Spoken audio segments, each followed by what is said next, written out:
오늘은 히브리서 2장 5절부터 보겠습니다.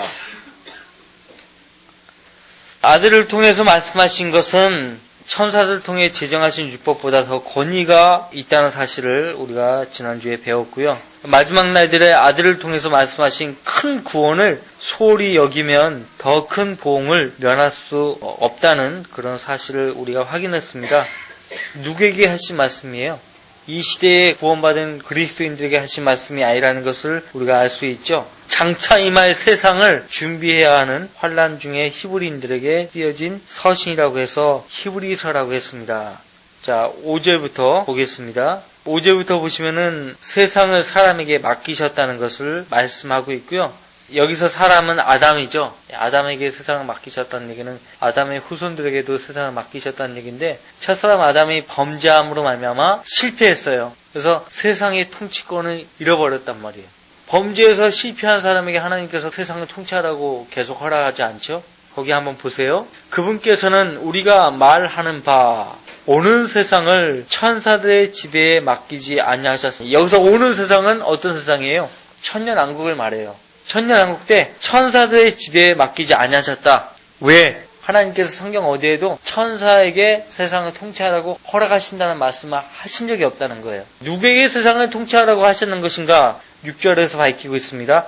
누군가가 어느 곳에선가 증거하여 말하기를 사람이 무엇이기에 주께서 그를 생각하시며 인자가 무엇이기에 주께서 그를 돌보시나이까. 시편 8편에 있는 말씀을 인용한 말씀이에요. 또 144편 3절에도 똑같은 말씀이 있어요. 거기 시편 144편 3절 보세요. 시편 8편에 있는 말씀과 똑같아요. 시편 144편 3절 4절 같이 읽습니다. 주여 사람이 무엇이기에 주께서 그를 알아주시나이까? 인자가 무엇이기에 주께서 그를 존중하시나이까? 사람은 헛것과 같고 그의 날들은 지나가는 그림자 같나이다. 7절은 시편의 8편에 있는 말씀을 인용한 것입니다. 7절 8절 주께서 그를 천사들보다 조금 낮게 지으셨고, 여기서 그가 누구예요? 아담을 말하죠. 아담을 천사들보다 조금 낮게 지으셨다. 그를 영광과 존귀로 간을 씌우셨으며 주의 손으로 하신 일들을 그에게 넘겨주셨고, 주의 손으로 하신 일들, 하나님께서 그의 손가락으로 만물을 창조하셨잖아요. 그죠? 하나님께서 그의 손가락으로 만물을 지으셨다고요. 그 지으신 것들을 아담에게 넘겨주셨어요. 언제? 창세기 1장 28절 보세요. 같이 읽습니다. 하나님께서 그들에게 복을 주시고 하나님께서 그들에게 말씀하시기를 다산하고 번성하며 땅을 다시 채우고 그것을 정복하라. 그리고 바다의 고기와 공중의 새와 땅 위에서 움직이는 모든 생물을 다스리라 하십니다. 정복하고 다스리라 이거예요. 아담과 이브에게 하신 명령이에요. 땅을 다시 채우고라고 했어요. 최초의 땅은 사탄의 반역으로 멸망했어요. 다시 창조하신 그 땅을 사람에게, 아담과 이브에게 주시고 그 땅을 다시 채우라고 명령하신 거예요. 사람에게 땅을 채우라고 할 때 뭘로 채우는 거예요? 자손을 많이 낳아가지고 땅을 정복하라는 것이에요. 수는 곧 힘이거든요. 수가 열어가면 힘도 없다는 증거예요. 그래서 무언가를 하려면 생각을 같이 할 수 있는, 행동을 같이 할 수 있는 사람들이 필요한 것입니다. 세상을 정복하고 다스리라, 통치권을 주신 것이에요. 근데 창세기 3장에 보면은 아담이 범죄하지 않습니까? 근데 자 보세요. 사탄이 아담을 범죄토록 유혹했어요. 사탄은 굉장히 지혜로운 존재예요. 사탄이 사람에게 접근해서 꿰어가지고 범죄하게 만든 거예요. 왜? 통치권을 빼앗기 위해서 사탄이 범죄하게 한 거예요. 사탄이 자기가 하나님 보좌로부터 추방당하자 이제는 이 땅을 거머쥐려고 했던 것이에요. 그래서 아담을 범죄토록 해서 땅을 차지하려고 했지만 하나님께서 그 즉시 사탄에게 세상 통치권을 안 줬다고요. 하나님께서 도로 가져가신 거예요. 도로 가져가셨다가 시간이 흐른 뒤에 사람들이 다 범죄하잖아요. 노아에게 방주를 만들려고 한 다음에 세상을 노아 가족 8명을 제외하고 다 진멸시키고 홍수 이후에 여기 창세기 9장에 보세요. 홍수 이후에 임시적으로 제한적인 의미에서 세상 통치권을 노아에게 임시적으로 줬어요.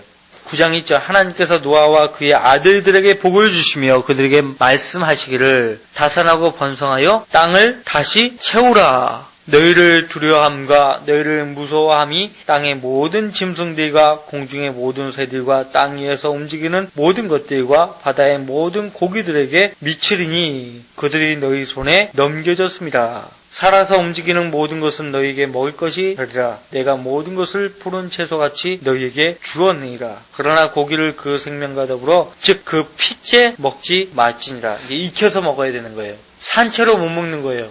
7절 너희는 다산하고 번성하며 땅을 가득 채워 그 안에서 번성하라 하시더라. 항상 반역한 뒤에 땅을 다시 채우라는 명령을 주신 거예요. 땅을 다시 채우라는 얘기는 반역이 있었다는 증거예요. 그래서 임시적으로 제한적인 의미에서 노아에게 세상을 다스리라고 통치권을 주었지만 노아가 어떻게 했습니까?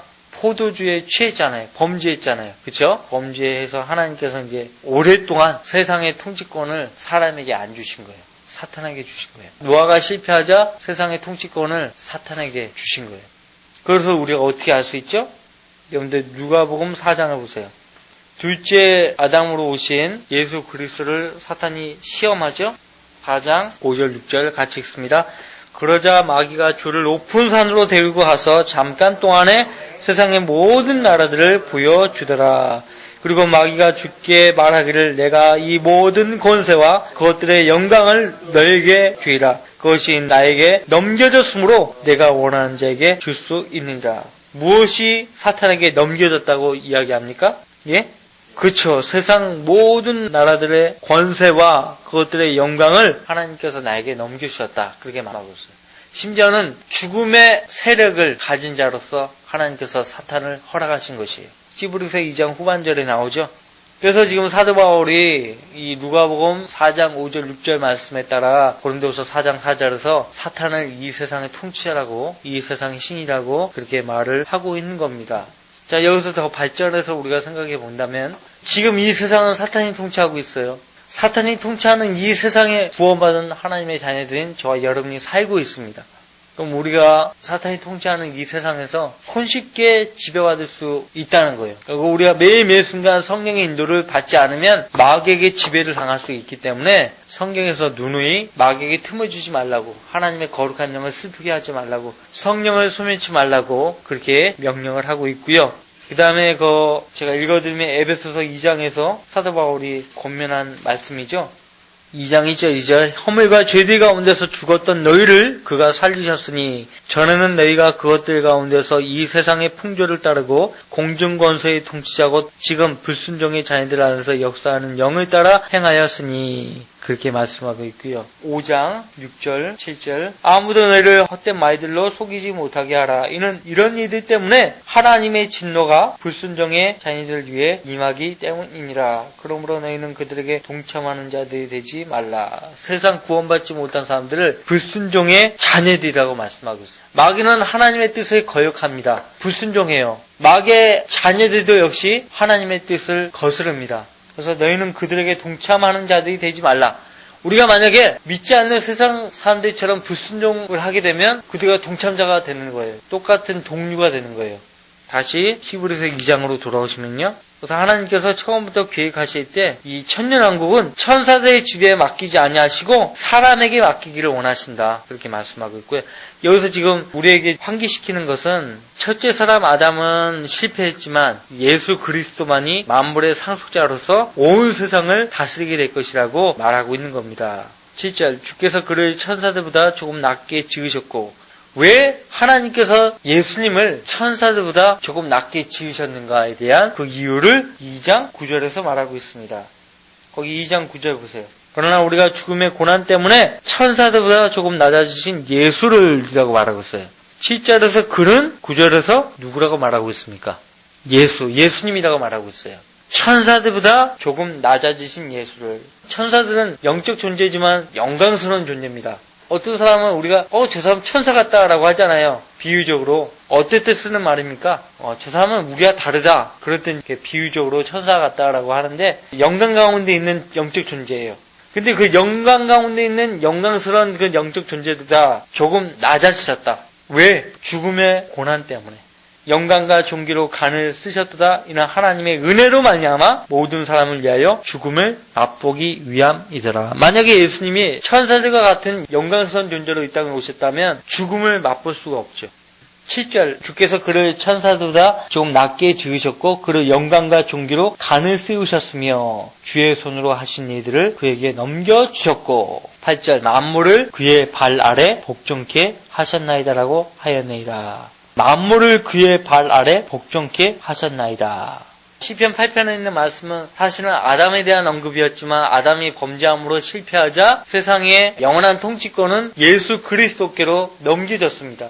앞으로 예수님 오실 때 하나님께서 그분을 만물의 상속자로 세우신다고 했어요. 그분이 오시면 통치하실 것이에요. 상속을 받아 통치하실 것인데 그때 만물을 그의 발 아래 복종케 하실 것이라고 말하고 있습니다. 여러분들 보세요. 하나님께서 아담에게 세상 통치권을 주실 때 시편 115편을 보세요. 어디까지 통치하라고 영역을 설정해 놓으셨어요.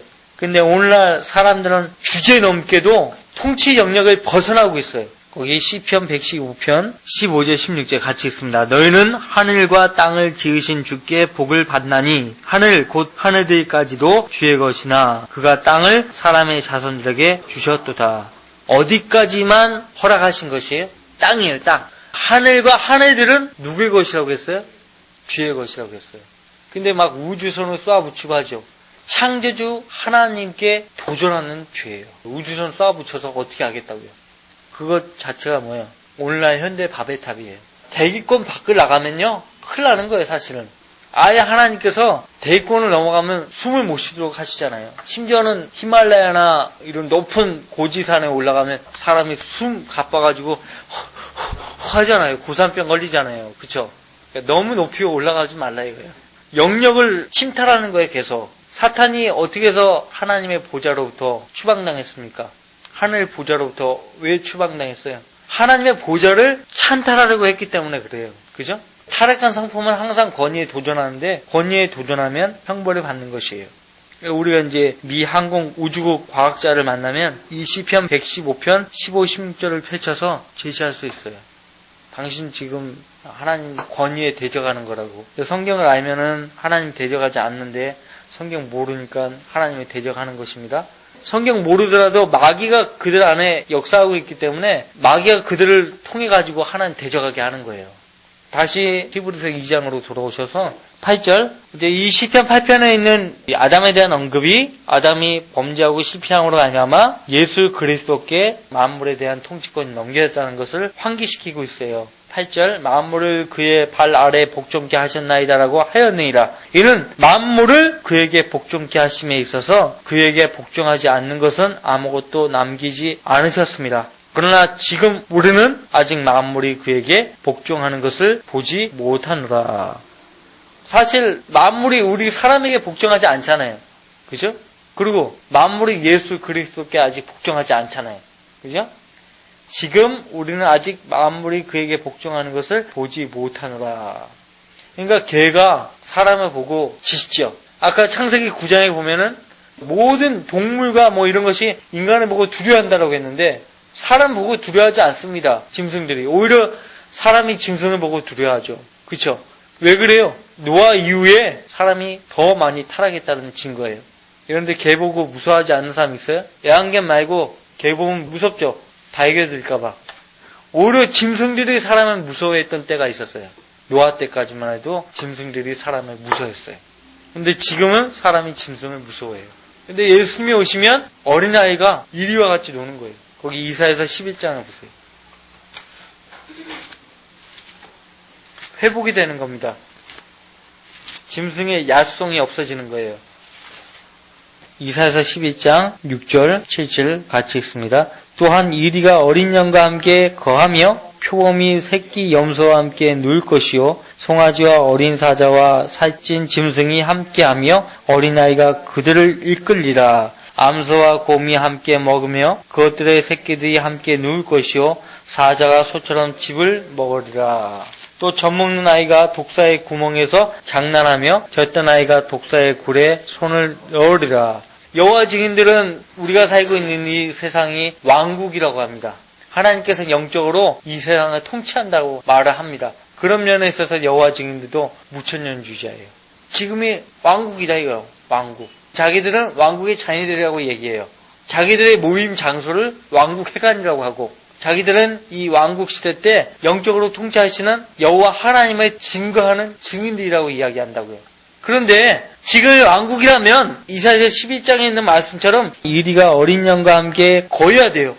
표범이 새끼 염소와 함께 누워야 되고, 송아지와 어린 사자와 살찐 짐승이 함께하며 어린아이가 그들을 이끌어야 돼요. 암소와 곰이 함께 먹고 그것들 새끼들이 함께 눕고 사자가 소처럼 짚을 먹어야 돼요. 여러분들 짚을 먹는 사자 보셨어요? 젖 먹는 아이가 독사의 구멍에서 장난하고 젖던 아이가 독사의 굴에 손을 넣어야 돼요. 근데 안 그래요. 그들은 거짓말하고 있는 거예요. 여호와 증인들 거짓말하는 거예요. 지금 여기만 있는 것이 아니에요. 이런 말씀이. 천년왕국은 완벽한 과거의 에덴 동산이에요. 땅이 그렇게 변화가 되는 거예요. 그때 만물은 예수 그리스도 발 아래 복종케 된다는 것이에요. 그러나 지금 저와 여러분은 아직 만물이 예수 그리스도께 복종하는 것을 보지 못하고 있죠. 그렇죠? 여러분들 거리에 나가서 예수님 전화봐요. 귀를 틀어막죠, 사람들이. 예수 그리스도의 예자도 듣고 싶어 하지 않아요. 그런데 예수님이 통치하러 인데 오시면은 예수 그리스도께 복종하지 않으면 산채로 지옥으로 던져져요. 예수님께 경배하러 오지 않는 왕이 있다면 그 나라는 끝나는 거예요. 비를 안 주는 거예요. 다 예루살렘으로 경배하러 가야 되는 거예요. 다 복종하는 때가 온다고요. 그런데 지금은 안 그렇다는 거예요. 성경에 기록된 시제는 여기 지금은 아직 시제잖아요. 시제. 그죠? 성경을 문자적으로 해석하는 데 있어서 교리적 적용에 열쇠가 됩니다. 아주 중요한 단서가 돼요. 성경은 문자적으로 해석해야죠. 뭐 영적으로 해석한다든지 비유적으로만 해석한다든지 그렇게 하면 안 된다는 거예요. 요한복음 16장 36절에서 그러나 지금은 나의 왕국이 여기에 속한 것이 아닙니다. 지금은. 그래서 시제는 성경을 문자적으로 해석하는 데 있어서 교리적 적용에 열쇠가 된다는 거예요. 그 다음에 여러분들이 고린도전서 15장을 보세요. 고린도전서 15장 21절부터 28절까지. 21절부터 28절. 사망이 사람으로 말미암은 것 같이 죽은 자의 부활도 사람으로 말미암는도다. 이는 아담 안에서 모든 사람이 죽은 것 같이 그리스도 안에서 모든 사람을 살게 하려 함이라. 아담 안에서 모든 사람이 죽었다고 말합니다. 뭐가 죽은 거예요? 영이 죽은 거예요. 아담의 후손들은 영이 죽어서 태어난 겁니다. 거듭나야만 되는 거예요. 사람들이 거듭나게 하기 위해서 예수 그리스도께서 오셨다는 것이에요. 그리스도 안에서 모든 사람을 살게 하려 함이라. 23절. 그러나 각자 자기의 서열대로 되리니 그리스도가 첫 열매들이요 그 다음은 그리스도께서 오실 때 그분께 속한 사람들이라. 자, 그리스도가 첫 열매요라고 하면 이해가 될 텐데 그리스도가 한 분인데 그리스도가 첫 열매들이요 복수라고 했어요. 부활하고 관련된 거거든요. 예수님이 부활하실 때 구약 성도들도 부활했어요. 물론 기록에 의하면 예수님 부활 직전에 구약 성도들이 무덤 문을 열고 나와서 성전을 걸어갔다고 했잖아요. 구약 성도들이. 그 일부입니다. 일부가 그렇게 한 거고 나머지 구약 성도들은 아마 대환란 끝 무렵에 부활할 것이에요.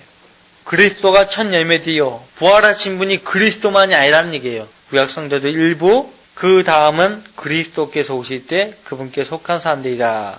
이 시대의 신약 성도들, 그리스도 안에서 잠든 성도들까지 그리스도께서 오실 때 그분께 속한 것이고요. 24절 그 후에는 끝이 오리니 주께서 모든 정사와 모든 권세와 능력을 패하시고 그 왕국을 하나님 곧 아버지께 바치시더라. 천년왕국 끝을 이야기하는 거예요. 천년왕국이 끝나면 그 왕국을 예수 그리스도께서 하나님 아버지께 바친다고 말하고 있어요. 25절 주께서 모든 원수를 자기 발 아래에 두실 때까지 통치하셔야 하리니. 시편 110편에 있는 말씀이죠. 멸망받게 될 마지막 원수는 사망이라. 27절 28절 같이 읽습니다. 만물을 그의 발 아래 복종시켰다고 하셨으니 만물이 그의 아래 복종하였다고 말씀하실 때 만물을 그의 아래 복종시켰던 그분은 죄된 것이 분명하도다. 만물이 그분께 복종할 때에 그때 아들 자신도 만물을 자기에게 복종케 하신 그분께 복종하시리니 이는 하나님께서 만물 안에서 모든 것이 되시려 하심이라. 이런 논리적인 정계법은요 당시 그리스 시대에 유행하던 정계법이에요. 똑같은 표현이 지금 아주 헷갈리게 나오죠. 이런 표현은요, 그리스 철학자들이 많이 써먹었던 방법이에요. 그러면 바울도 그리스 철학자들을 따라가지고 이런 표현을 쓴 것이냐? 아니에요. 그때 당시에 사람들이 그냥 말을 하는 그런 방식입니다. 여러분들 이런 방식이 어디에도 지금 현대에 통용되는지 아세요? 법정에서 통용돼요. 좀 쉽게 좀 얘기하지 왜 그렇게 어렵게 이야기할까? 법정에서는 그렇게 해야 돼요. 법정에서 쓰는 표현입니다. 그런 표현 방식이에요. 되게 복잡하죠?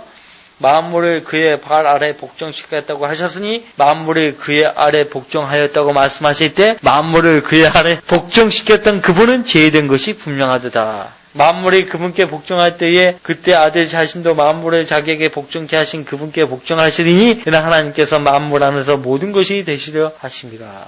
우린 이해하죠? 시편 8편과 110편에 있는 말씀을 바울이 인용해서 설명하고 있는 것이에요. 자, 그러면 히브리서 2장으로 다시 돌아오셔서요. 9절 예수님을 잠깐 동안만 천사들보다 조금 낮게 하셔서 인간을 위해서 죽게 하심으로 사람들을 천사들보다 높여 하나님의 가족이 되게 하셨다. 그렇게 말하고 있습니다. 그러나 우리가 죽음의 고난 때문에 천사들보다 조금 낮아지신 예수를 보니 영광과 존귀로 간을 뜨셨도다. 지금 시편 8편에 있는 아담에 대한 언급을 예수 그리스도께 적용시키고 있죠. 이는 하나님의 은혜로 말미암아 모든 사람을 위하여 죽음을 맛보기 위함이더라.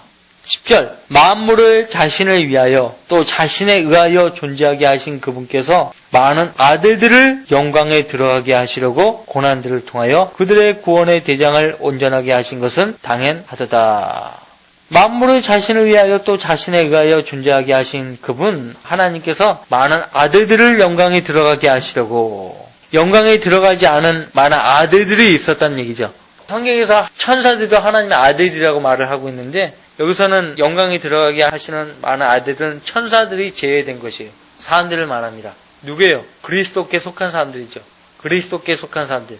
저와 여러분은 아직 영광에 들어가지 않았어요. 히브리서 2장 10절 말씀과 요한일서 3장 2절 말씀과 관련 구절이에요. 요한일서 3장 2절 말씀 보세요. 그리고 로마서 8장에도 나오죠. 우선 로마서 3장 2절 같이 읽습니다.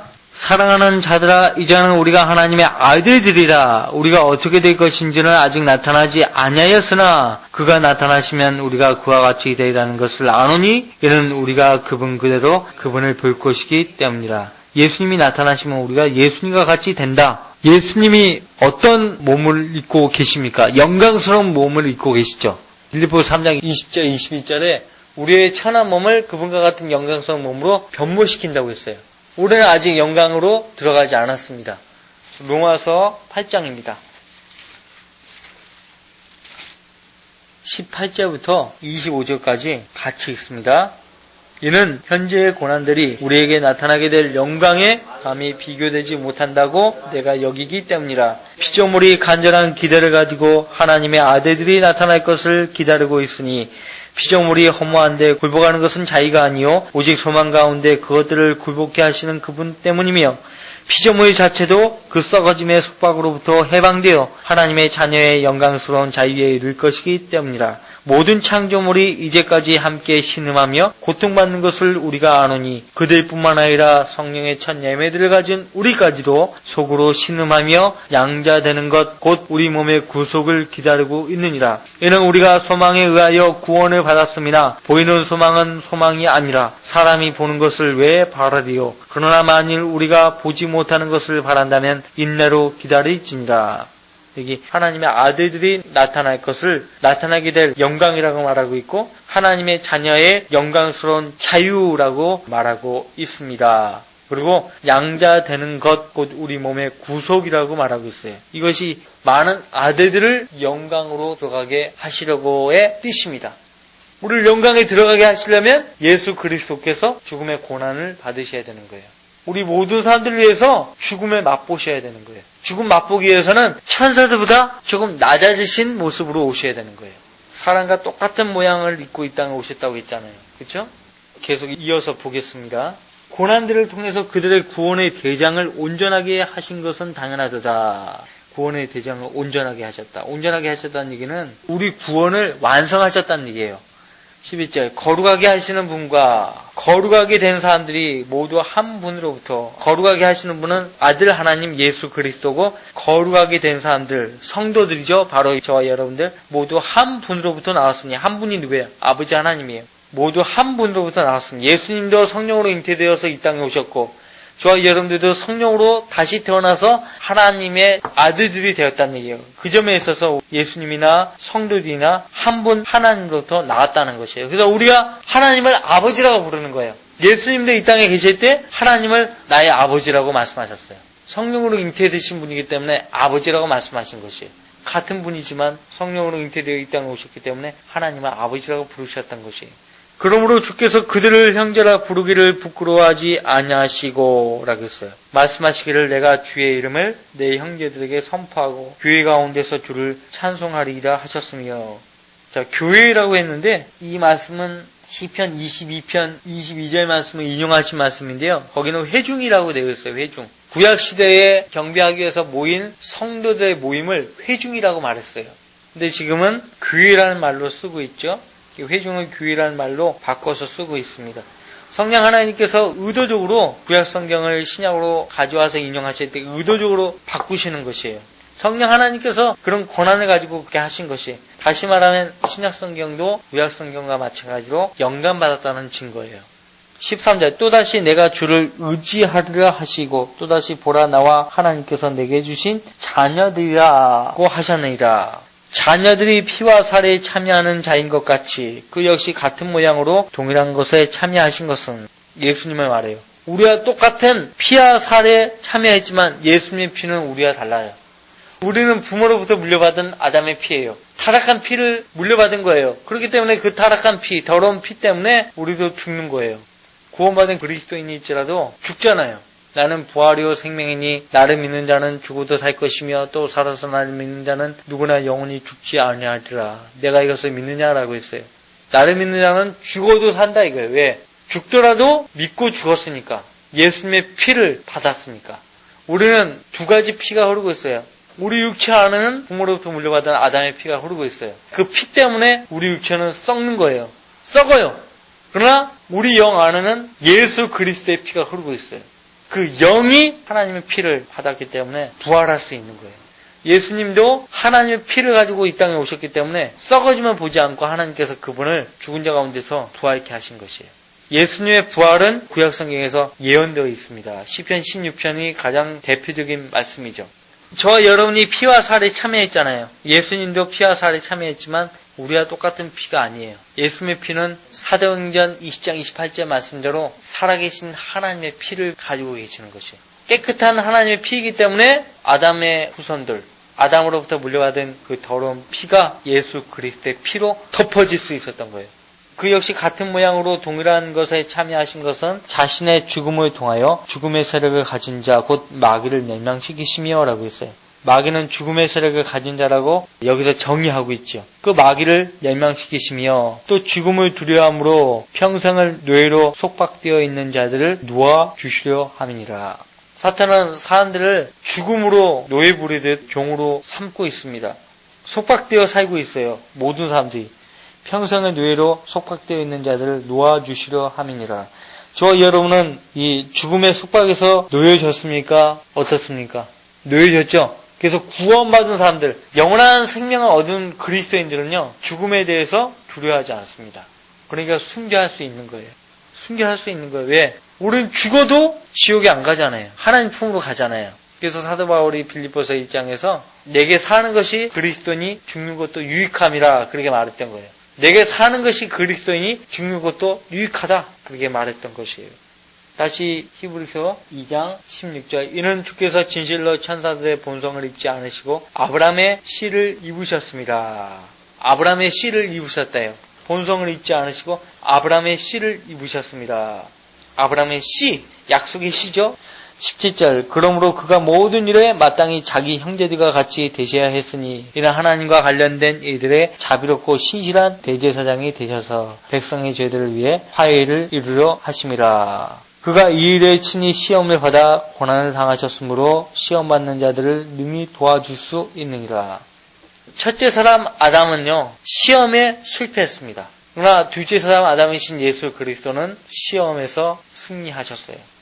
승리하심으로써 시험 맞는 자들을 능히 도와주실 수 있다라고 말씀하고 있어요. 만약 예수님께서 마귀의 유혹에 뿌리치지 못하고 넘어지셨다면, 그리고 십자가의 지고를 지다 마셨다면 어떻게 시험 맞는 자들을 능히 도와줄 수 있겠습니까? 구원의 대장으로서 온전하게 될 수가 없는 거죠. 온전하게 될 수가 없는 것이에요. 화해라고 했습니다. 백성들의 죄들을 위해 화해를 이루려 하심이라고 했어요. 죄가 하나님과 사람 사이를 가로막습니다. 여러분들 이사야서 59장을 읽고 마치겠습니다. 이사야서 59장 1절 2절 역시 같이 읽습니다. 1절 2절 같이 읽습니다. 보라, 주의 손이 짧아서 구원하지 못하심도 아니요 그의 귀가 둔하여 듣지 못하심도 아니라 오직 너희 죄악들이 너희와 너희 하나님 사이를 나누었고 너희 죄들이 그의 얼굴을 너희로부터 가렸기에 그가 듣지 아니하심이라. 죄악들이 너희와 너희 하나님 사이를 나누었다 이거예요. 너희 죄들이 그의 얼굴을 너희로부터 가렸다 이렇게 말하고 있습니다.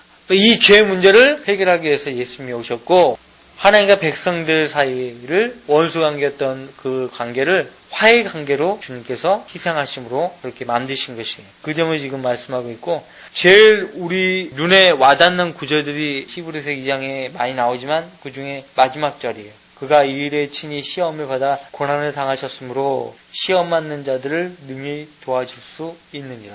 하나님께서 우리를 시험하실 때도 있지만 그것은 우리 믿음을 연단케 위해서 시험하시는 것이고 마귀가 우리를 시험할 때 우리 믿음을 뒤엎기 위해서 죄로 유혹하는 거예요.